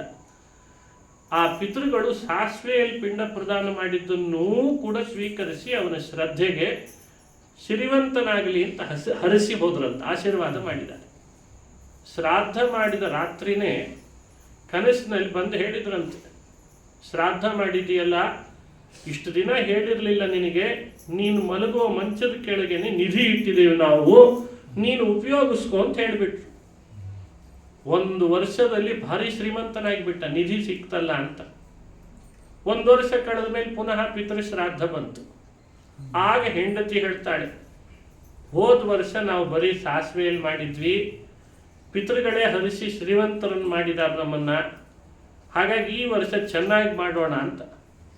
ಈತ ಆಗ ಬುದ್ಧಿ ಕೆಟ್ಟಿತ್ತು, ನಿನಗೆ ಬುದ್ಧಿ ಕೆಟ್ಟಿದೆ ಅನ್ನಿಸ್ತದೆ, ಹೋದ ಸಲಿ ಮಾಡಿದ್ದೆ ನಮ್ಮನೆ ಸಂಪ್ರದಾಯ, ಹಾಗಾಗಿ ಶ್ರಾದ್ದ ಮಾಡಬೇಕಾದ್ರೆ ಸಾಸಿವೆನೇ ಇಡಬೇಕು, ಅದಕ್ಕಿಂತ ಬೇರೆ ಏನು ಮಾಡಬಾರ್ದು ಅಂತ ಹೆಂಡತಿ ಒಳ್ಳೆಯದನ್ನು ಹೇಳಿದ್ರು, ಅದನ್ನು ತಾತ್ಸಾರ ಮಾಡಿ ಪುನಃ ಶ್ರೀಮಂತಿಕೆ ಕೊಟ್ಟರು, ಲೋಭ ಮಾಡಿದೆ. ಶಾಸ್ತ್ರಗಳಲ್ಲಿ ಇದನ್ನು ವಿತ್ತಶಾಠ್ಯ ಅಂತ ದೋಷ ಹೇಳ್ತಾರೆ. ವಿತ್ತಶಾಠ್ಯಂ ನಕಾರೇತ್, ದೇವತಾ ಕಾರ್ಯ ಮಾಡುವಾಗ, ಪಿತೃ ಕಾರ್ಯ ಮಾಡುವಾಗ ಸಾಧ್ಯವಾದಷ್ಟು ಹಣ ಖರ್ಚು ಮಾಡಿ ಮಾಡಬೇಕಂತ. ಇನ್ನೆಲ್ಲೋ ಹೋದಾಗ ಶಾಠ್ಯ ಮಾಡ್ತೀವಿ, ಅದು ತಪ್ಪಲ್ಲ. ವಿತ್ತದ ಲೋಭ, ಶಾಠ್ಯ ಅಂದರೆ ಲೋಭದಲ್ಲಿ ಪರ್ಯವಸಾನ. ಇನ್ನೆಲ್ಲೋ ಕಡೆ ಭಾರಿ ಔದಾರ್ಯ ಬೆರಿತೀವಿ, ಆದರೆ ದೇವತಾ ಕಾರ್ಯ ಪಿತೃ ಕಾರ್ಯಗಳಲ್ಲಿ ಲೋಭ ಮಾಡಿಬಿಡ್ತೀವಿ. ಇದು ಬಹಳ ದೊಡ್ಡ ಅಪರಾಧ. ಎಲ್ಲೇ ಒಂದು ದೇವತಾ ಕಾರ್ಯ ನಡೀತಿದೆ ಅಂದರೂ ಅದರಲ್ಲಿ ಔದಾರ್ಯ ಮೆರೆಯೋ ಪ್ರಯತ್ನ ಮಾಡಬೇಕು. ಅದು ಆ ಕೂಡಲೇ ಫಲ ಕೊಡಲ್ಲ, ಸ್ವಲ್ಪ ದಿವಸದಲ್ಲಿ ಅದು ಭಾರಿ ಫಲ ಕೊಟ್ಬಿಡ್ತು. ಈಗೆಲ್ಲ ಇನ್ವೆಸ್ಟ್ಮೆಂಟ್ ಬ್ಯಾಂಕಿಗಿಂತ ಜಾಸ್ತಿ ಮ್ಯೂಚುವಲ್ ಫಂಡೇ ಅಲ್ವೇ? ಅಲ್ಲ, ನನಗಿಂತ ಚೆನ್ನಾಗಿ ನಿಮ್ಗೆ ಪರಿಚಯ ಇರ್ತದೆ. ಅಂದರೆ ಮನುಷ್ಯನಿಗೆ ಅತಿ ಹೆಚ್ಚು ಫಲ ಕೊಡೋದ್ರಲ್ಲಿ ಆಸೆ ಹೆಚ್ಚಿರ್ತದೆ, ಪ್ರವೃತ್ತಿ ಜಾಸ್ತಿ. ತಪ್ಪೇನಲ್ಲ, ಅರ್ಥಶಾಸ್ತ್ರನೂ ಒಪ್ಪಿಕೊಂಡಿದೆ. ಹಾಗೆ ಬಹುಬೇಗ ಫಲ ಕೊಡದೆ ಹೋದರೂ ಬಹಳ ಫಲವನ್ನು ಸ್ವಲ್ಪ ತಡವಾಗಿ ಕೊಡುವಂತಹ ಶಕ್ತಿ ಪಿತೃಕಾರ್ಯ ದೈವ ಕಾರ್ಯಕ್ಕೆ ಇರ್ತದೆ. ಅದು ಕೂಡಲೇ ಗೊತ್ತಾಗಲ್ಲ, ಅದನ್ನು ನಾವು ಅರ್ಥೈಸ್ಕೊಳ್ಬೇಕು. ಇವನು ಅಂಥ ಪಿತೃಕಾರ್ಯ ಪುನಃ ವರ್ಷಕ್ಕೊಂದ್ಸಲಿ ಬರೋದದು, ಮನೆಯಲ್ಲಿ ಬಂದಾಗ ಲೋಭ ಮಾಡಿದ. ಹೋದ ಬಾರಿ ಸಾಸಿವೆ ಪಿಂಡ ಇಟ್ಟಿದ್ವಲ್ಲ, ಈ ಬಾರಿ 2 ಪಿಂಡ ಜಾಸ್ತಿ ಕಟ್ಟೋಣ ಬೇಕಂದ್ರೆ ಸಾಸಿವೆ ತಗೊಂಡು ಬಾ ಅಂದ್ಬಿಟ್ಟ.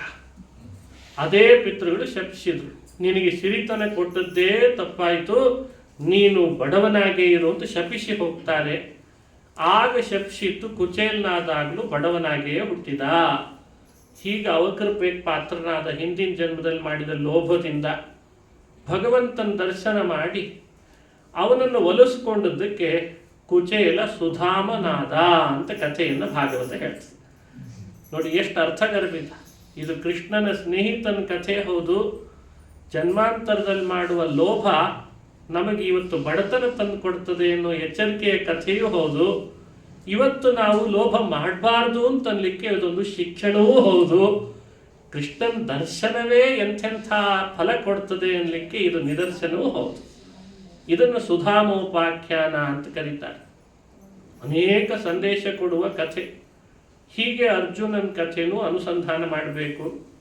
ಅದನ್ನು ಮತ್ತೆ ಮತ್ತೆ ಸಮಯ ಇದ್ದಾಗ ನೋಡ್ಬೋದು. ಇವತ್ತು ಅಖಿಲ ಭಾರತ ಮಾಧ್ವ ಮಹಾಮಂಡಳದಿಂದ ತತ್ವಜ್ಞಾನ ಸಮ್ಮೇಳನ ಆಗ್ತಾ ಇದೆ ಅನ್ನೋ ಕಾರಣಕ್ಕೆ ಈ ತತ್ವಜ್ಞಾನದ ಬಗ್ಗೆ 1-2 ಮಾತನ್ನು ಹಂಚಿಕೊಳ್ತೇವೆ. ಯಾಕಂದರೆ ಎಲ್ಲರೂ ಕೊಡ್ತಿರೋದು ತತ್ವಜ್ಞಾನ ಅನ್ನೋ ಭ್ರಮೆ ಇದೆ. ಇವತ್ತು ಎಲ್ಲರೂ ಅದನ್ನೊಂದು ಸಿಂಬಲ್ ಹಾಕ್ಕೊಳ್ತಾರೆ. ಅದು ಈ ಕೆಲವು ಪದಾರ್ಥದ ಮೇಲೆ ISI ಮುದ್ರಿಕೆ ಇದ್ದು ಬಿಟ್ಟರೆ ಅದು ಬಹಳ ಒಳ್ಳೆಯದು ಅಂತ ನಮಗೆ ಹೇಗೆ ನಂಬಿಸ್ತಾರೆ. ಆ ಮುದ್ರಿಕೆಯನ್ನು ಡೂಪ್ಲಿಕೇಟ್ ಮಾಡ್ತಾರೆ. ಏನು ಮಾಡಬೇಕು ಹೇಳಿ? ಆ ಮುದ್ರಿಕೆಯನ್ನು ಡೂಪ್ಲಿಕೇಟ್ ಮಾಡಿ ಮನೆಗೆ ನೋಡಿ, ನಿಮಗೇನು ISI ತಾನೆ, ಇಲ್ಲೂ ಇದೆ ನೋಡಿ ಅಂತಂತಾರೆ. ಆ ತರಹ ತತ್ವಜ್ಞಾನದ ವಿಷಯದಲ್ಲಿ ಮುದ್ರಿಕೆಗಳನ್ನು ಡೂಪ್ಲಿಕೇಟ್ ಮಾಡಿ ಹಾಕಿದರೆ ಅದು ತತ್ವಜ್ಞಾನ ಆಗಲ್ಲ. ತತ್ವಜ್ಞಾನ ಅಂದರೆ ಯಾವುದು? ತತ್ವಜ್ಞಾನಿಗಳು ಕೊಡೋದು ಮಾತ್ರ ತತ್ವಜ್ಞಾನ. ಕೃಷ್ಣ ಗೀತೆಯಲ್ಲಿ ಹೇಳ್ತಾನೆ, ಜ್ಞಾನಿನಸ್ತತ್ವದರ್ಶಿನಃ ಉಪದೇಕ್ಷ್ಯಂತಿ ತೇ ಜ್ಞಾನಂ ಜ್ಞಾನಿನಸ್ತತ್ವದರ್ಶಿನಃ ಅಂತ ಹೇಳಿದಾನೆ ಕೃಷ್ಣ. ಯಾರು ನಿನಗೆ ಉಪದೇಶ ಮಾಡ್ತಾರೆ, ಯಾರು ತತ್ವಜ್ಞಾನ ಪಡೆದಿರ್ತಾರೋ ಅವರು ಜ್ಞಾನವನ್ನು ಉಪದೇಶ ಮಾಡ್ತಾರೆ, ಅದು ತತ್ವಜ್ಞಾನ ಅಂತ ಆಗ್ತದೆ. ಅದನ್ನು ಕೊಡ್ಲಿಕ್ಕೆ ಬಂದವರೇನೆ ಸತ್ಯಲೋಕದಿಂದ ವಾಯುದೇವರು. ಭೂಮಿಗೆ ವಾಯುದೇವರು ಮಧ್ವಾಚಾರ್ಯರಾಗಿ ಅವತಾರ ಮಾಡಿ ಬಂದ್ರಲ್ಲ, ಸರಿಸುಮಾರು 700 ವರ್ಷಕ್ಕಿಂತಲೂ ಹಿಂದೆ 12ನೇ ಶತಮಾನದಲ್ಲಿ ಅವರು ಬಂದ ಉದ್ದೇಶವೇ ಜ್ಞಾನ ಕೊಡಬೇಕು ಅಂತ, ಬೇರೆ ಏನು ಉದ್ದೇಶ ಇರಲಿಲ್ಲ. ಅವರು ಯಾರು? ಹಿಂದಿನ ಜನ್ಮದಲ್ಲಿ ಅಂದರೆ ಹಿಂದಿನ ಯುಗದಲ್ಲಿ ಭೀಮಸೇನರಾಗಿದ್ರಂತೆ. ಭೀಮನಾದಾಗ ಕೈಯಲ್ಲಿ ಗದೆ ಹಿಡಿದು ಭೂಮಿಗೆ ಭಾರಭೂತರಾದ ಎಲ್ಲ ದರೋಡೆಗೋರರನ್ನು ಹೊಡೆದು ಹಾಕಿದ್ರಂತೆ. ಎಲ್ಲ ದರೋಡೆಗೋರರನ್ನು ಹೊಡೆದಾಕಿದ್ದಾರೆ. ಬಹಳ ಭೂಮಿಗೆ ಭಾರ ಆಗಿದ್ದ ಅವರಿಂದಲೇ ಕಳ್ಳರು, ಸುಳ್ಳರು, ಅತ್ಯಾಚಾರಿಗಳು, ಕೊಲೆಗಡಕರು, ಈಗೆಲ್ಲ ಅವ್ರ ಪ್ರತಿಶತ ಕಡಿಮೆ ಇದೆ ಇನ್ನು. ಅಂದರೆ ಈಗೆಲ್ಲ ಅವರೇ ರಾಜರಾಗ್ಲಿಕ್ಕೆ ಶುರು ಮಾಡಿದ್ದಾರೆ, ಅದು ಬೇರೆ. ಮತ್ತೆ ಅಂದರೆ ಕಳ್ತನ ಮಾಡಿದ ಕೂಡಲೇ ಅವನಿಗೆ ಸೀಟ್ ಕೊಡೋ ಪದ್ಧತಿ ಬರ್ತಾ ಇದೆ. ಆವಾಗಲೂ ಕೂಡ ಹಾಗೇ ಒಂದು ವ್ಯವಸ್ಥೆಯಲ್ಲಿ ಅವ್ಯವಸ್ಥೆ ಆಗಿತ್ತು, ಸಿಸ್ಟಮ್ ಕರಪ್ಟ್ ಆಗಿತ್ತು, ಈಕೋ ಸಿಸ್ಟಮ್ ಕರಪ್ಟ್ ಆಗಿತ್ತು. ಅದಕ್ಕೆ ಸತ್ಯಲೋಕದಿಂದ ವಾಯುದೇವರೇನೆ ಭೂಮಿಯಲ್ಲಿ ಭೀಮನಾಗಿ ಬಂದು ಎಲ್ಲರ ಹೆಡೆ ಮುರಿ ಕಟ್ಟಿ ಧರ್ಮದ ಸ್ಥಾಪನೆ ಮಾಡಿ ಕೃಷ್ಣನ ಸೇವೆ ಮಾಡಿದ್ದಂತೆ ಭೀಮನಾಗಿ. ಅದೇ ಭೀಮ ಕೈಯಲ್ಲಿ ಗದೆ ಹಿಡ್ಕೊಂಡು ಪುನಃ ಕೃಷ್ಣನ ಬಳಿಗೆ ಅಂದರೆ ನಾರಾಯಣನ ಬಳಿಗೆ ಹೋದರು. ಹೋದಾಗ ದೇವರಂದ, ಗದೆ ಒಂದು ಇಲ್ಲೇ ಇಟ್ಬಿಡು, ಗದೆ ಬೇಡ ಈ ಬಾರಿ, ಕಲಿಯುಗದಲ್ಲಿ ಗದೆ ಉಪಯೋಗಿಸೋದು ಬೇಡ ಅಂತ ಹೇಳಿ ಕೈಯಲ್ಲಿ ಬೇಕಂದ್ರೆ ಕೆಳಗೆ ಹೋದ್ಮೇಲೆ ಒಂದು ದಂಡ ಹಿಡಿದು ಯತಿಗಳಾಗಿ ಬಿಡ್ರಿ, ಆದರೆ ಜ್ಞಾನ ಸಮಾಜಕ್ಕೆ ಸಜ್ಜನರಿಗೆ ಕೊಟ್ಟು ಬರ್ರಿ ಅಂತ ಆದೇಶ ಮಾಡಿದ. ಪ್ರಮದದ ಸುಧಿಯಾಂ ಮೋಹಕದ್ವೇಷ ಭಾಜಾಂ ಗಚ್ಚನ್ ಸೌಗಂಧಿಕಾರ್ಥಂ ಪಥಿ ಸ ಹನುಮತಃ ಪುಚ್ಛಮಚ್ಛಸ್ಯ ಭೀಮಃ ಪ್ರೋದ್ಧರ್ತುಂ ನಾಶಕತ್ಸ ತ್ವಮುಮುರುವಪುಷಾ ಭೀಷಯಾಮಾಸ ಚೇತಿ ಪೂರ್ಣಜ್ಞಾನೌಜಸೋಸ್ತೆ ಗುರುತಮವಪುಷೋ ಶ್ರೀಮದಾನಂದತೀರ್ಥ ಕ್ರೀಡಾ ಮಾತ್ರಂ ತದೇತತ್ ಪ್ರಮದದ ಸುಧಿಯಾಂ ಮೋಹಕದ್ವೇಷ ಭಾಜಾಂ. ಇದನ್ನೇ ಆ ಮಾತನ್ನು ಸ್ಪಷ್ಟಪಡಿಸ್ತಾರೆ. ಶ್ರೀಮದ್ ಆನಂದ ತೀರ್ಥ ಕ್ರೀಡಾ ಮಾತ್ರಂ ತದೇತತ್ ಪ್ರಮದದ ಸುಧಿಯಾಂ, ಈ ಮಾತನ್ನು ನೆನಪಿಟ್ಟುಕೊಳ್ಳಿ ಅಂತಾರೆ. ಅವರು ಲೋಕಕ್ಕೆ ಜ್ಞಾನ ಕೊಡ್ಲಿಕ್ಕಾಗೇ ಬಂದದ್ದು ಅನ್ನೋದು ಒಂದಾದರೆ, ಕೆಲವರು ಜ್ಞಾನಕ್ಕೆ ಅರ್ಹರಿರಲ್ಲ, ಅವರಿಗೆ ಅಜ್ಞಾನ ಕೊಡ್ಲಿಕ್ಕೂ ಇವರೇ ಬರಬೇಕಾಯ್ತಂತೆ. ಜ್ಞಾನಕ್ಕೆ ಅರ್ಹರಿಗೆ ಜ್ಞಾನ ಕೊಡಬೇಕು, ಅರ್ಹರಲ್ಲದವರಿಗೆ ಅಜ್ಞಾನನೇ ಕೊಡಬೇಕು. ಈ ಎರಡೂ ಉದ್ದೇಶಕ್ಕೆ ಭೂಮಿಗೆ ಬಂದವರು ಆನಂದ ತೀರ್ಥರು ಅಂತ ಅವರನ್ನು ಅನುಸಂಧಾನ ಮಾಡಿಸ್ತಾರೆ. ಭೂಮಿಗೆ ಬಂದ ಮೇಲೆ ಜ್ಞಾನ ಕೊಡೋದು ಅಂದ್ರೆ ಏನು ಅಂತ ಪರಿಚಯ ಮಾಡಿಸ್ತಾರೆ. ತತ್ವಜ್ಞಾನ್ ಮುಕ್ತಿ ಭಾಜ ಸುಖಯಸಿ ಗುರು ಯೋಗ್ಯತಾ ತಾರತಮ್ಯಾತ್ ಆಧತ್ಸೆ ಮಿಶ್ರ ಬುದ್ಧೀನ್. ಇದೆಲ್ಲ ಜ್ಞಾನ ಕೊಡೋ ಪದ್ಧತಿ. ಯಾವ ಜ್ಞಾನ ಕೊಟ್ಟರೆ ತತ್ವಜ್ಞಾನ ಅಂತ ಆಗ್ತದೆ, ಯಾವುದನ್ನು ತಿಳಿಯೋಣದ್ರಿಂದ ಎಲ್ಲ ತಿಳಿದಂತಾಗ್ತದೆ, ಅದನ್ನು ಅವರು ಜಗತ್ತಿಗೆ ಕೊಟ್ಟರಂತೆ.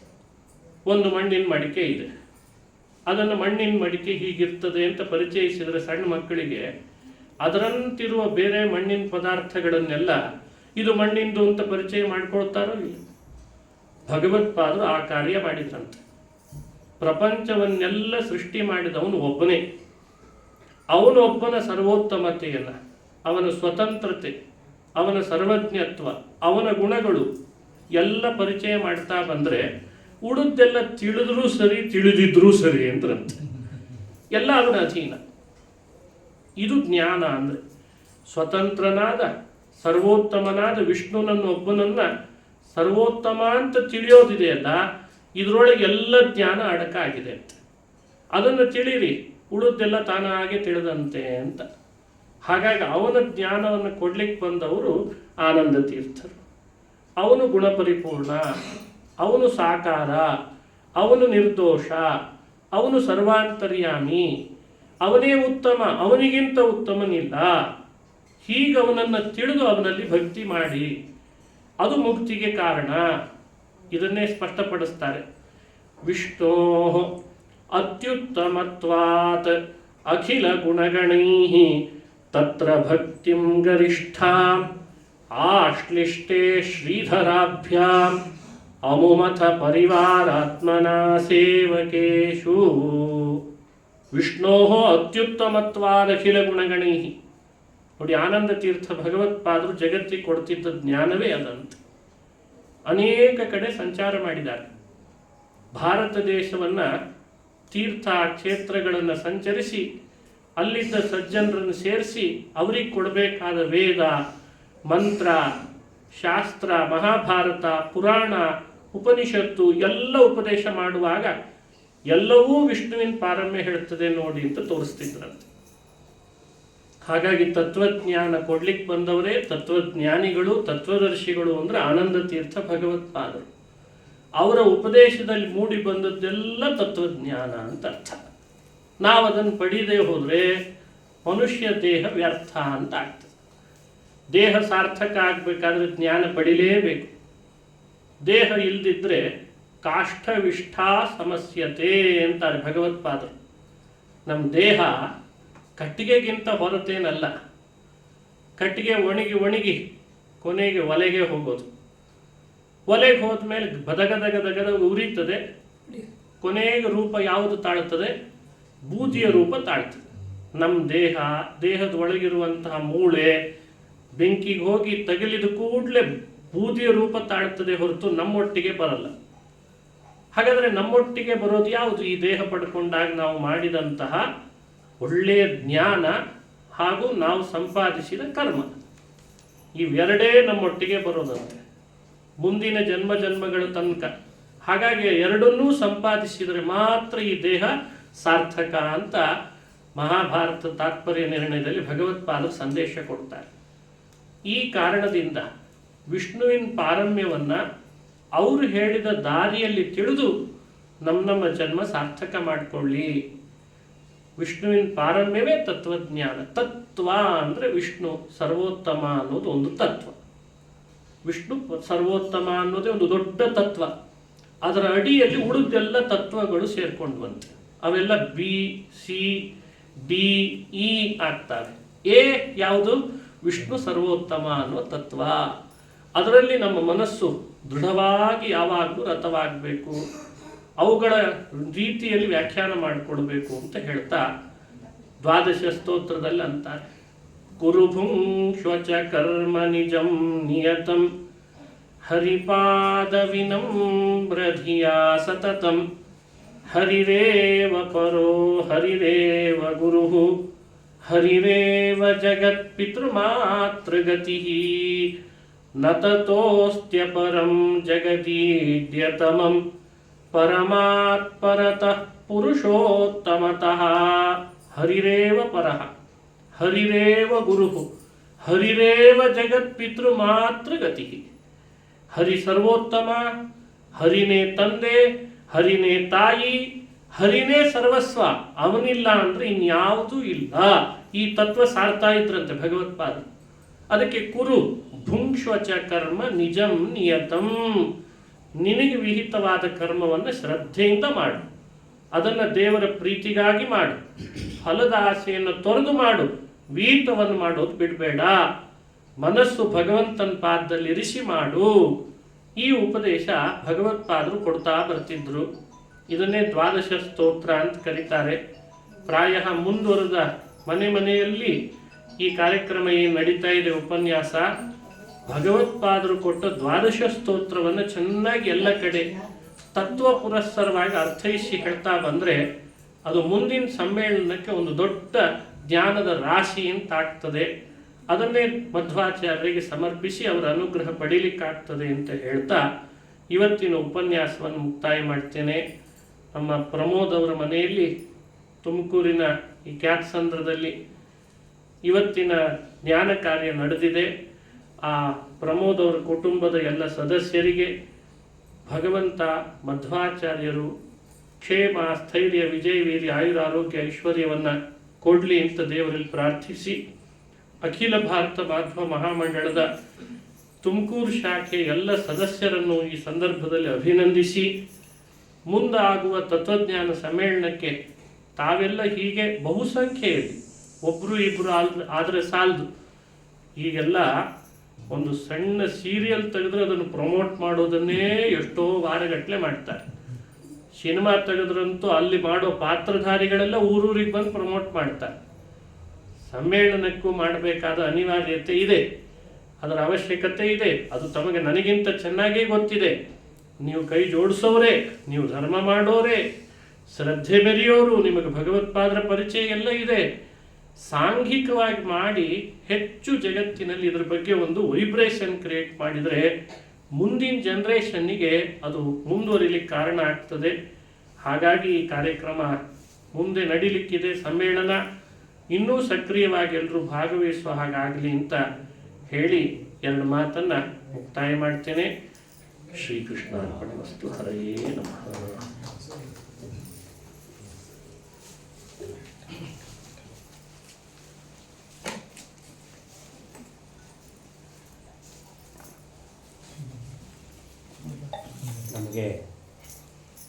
ನಮಗಿದೊಂದು ಸುಯೋಗ ಅಂತಲೇ